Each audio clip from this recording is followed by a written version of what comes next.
Pakcik boleh balik? Rehat di rumah anak. Lah, kalau boleh saya nak balik rumah saya sendirilah. Abah, Abah balik rumah kita. Nani akan jaga Abah sampai Abah betul-betul sihat. Okey? Tak boleh ke dia tahan Abah sampai lepas raya? Dah tanya dah, tapi kata tak ada. Aku ingin pulang. Berapa lama nak bela abang ni? Sampai dia baiklah, bang. Penyakit ni bukan boleh baik pun. Habis tu nak buat macam mana lagi? Dah apa? Tiba-tiba abang kena kerja kat luar? Tak apalah, Nani boleh minta tolong dekat jiran sebelah. Okey, bagi ni. Kan apa? Kurma. Panas sangat ke kopi tu? Taklah, tangan Abah kan tergetar-getar. Kakak, ambilkan Mama penyapu dengan kain. Beli kapet baru raya ni.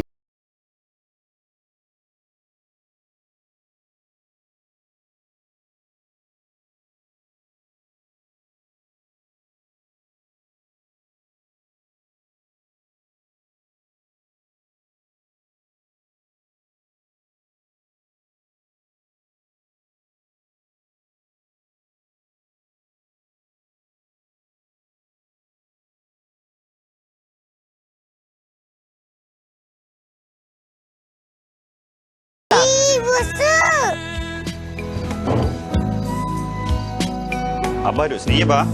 Dekat dengan bilik Abah. Dekat dengan bilik air. Abah pakai dulang ni. Tak tumpah, tak pecah, tak berbahaya. Atuk dah pakai lampin. Kat sini Atuk boleh kata kuat-kuat.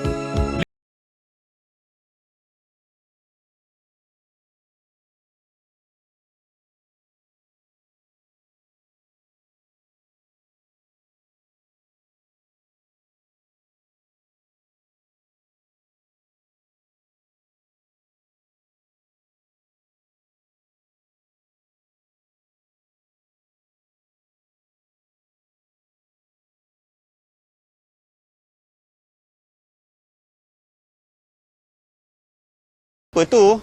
Nanti bila kakak besar, Abah dengan Mak duduk sini. Kakak dengan adik duduk dalam rumah. Abah jangan lupa pakai